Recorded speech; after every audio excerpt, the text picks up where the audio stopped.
போன வீடியோல கோழிகளுக்கு எப்படி தீவனம் குடுப்பாங்க அப்படின்ற விஷயத்த பார்த்தோம். இந்த வீடியோல அந்த கோழி சாப்பிட்டுட்டு போடுற எச்சத்த எப்படி கிளீன் பண்றாங்கன்னு பார்க்கலாம். இதுல பல மெத்தட் இருக்கு. இந்த மாரி ஃபர்ஸ்ட்டு மேனுவலா ஆள் வச்சு கிளீன் பண்ணிட்டு இருப்பாங்க.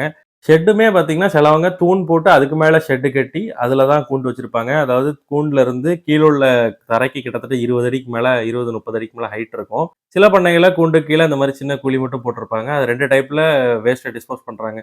ஒண்ணு ஆள் விட்டு அள்றது, இன்னொன்னு ஒரு பெரிய தகடு அந்த குழியோட ஸ்டார்ட்டிங்ல அத ரோப்ல கட்டி மோட்டர்ல வச்சு இயக்குறாங்க. அந்த தகடு வரச்சுல இந்த வேஸ்ட் எல்லாம் மொத்தமா அப்படியே வெளிய வந்துருது. வெளிய இருந்து மட்டும் கலெக்ட் பண்ணி வேஸ்ட் எல்லாம் டிஸ்போஸ் பண்றாங்க. டிஸ்போஸ்னா சேல் தான் பண்றாங்க. கோழி எருவுக்கு பெரிய மார்க்கெட் இருக்கு. விவசாய நிலங்களுக்கு உரமா யூஸ் பண்ணிட்டு இருக்கிறாங்க. ஏன்னா ரொம்ப நாள் இந்த மாரி கோழி எருக்கள கீழயே விட்டோம்னா, அமோனியா அப்படின்ற ஒரு கேஸ் ஃபார்ம் ஆகும். அது கோழிகளுக்கு பிரச்சனைய உண்டாக்கும். அடுத்த மெத்தட் பார்த்தீங்கன்னா, இது டெய்லி வேல இருக்கும். கோழியோட கூண்டுக்கு கீழ ஒரு மாரி ஷீட்டு, அத வந்து மேனுவலா ஆப்பரேட் பண்ற மாரி ஒரு புள்ளி மட்டும் போட்டுருக்காங்க. கோழி எச்சம் ஃபுல்லா அந்த ஷீட்ல விழும். நம்ம அந்த மாரி புள்ளிய சுத்தச்சுல வேஸ்ட் ஃபுல்லா கேஜோட எட்ஜ்ல வந்து கலெக்ட் ஆயிடும்.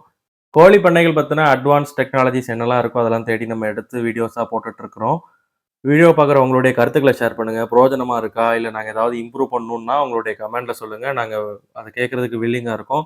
வீடியோ புடிச்சுருந்தா லைக் பண்ணுங்க. ரொம்ப புடிச்சிருந்தா உங்க ஃப்ரெண்ட்ஸ்க்கு ஷேர் பண்ணுங்க. கோழி பண்ண வச்சிருக்கிற உங்க ஃப்ரெண்ட்ஸ்க்கு முக்கியமா ஷேர் பண்ணுங்க. Thank you.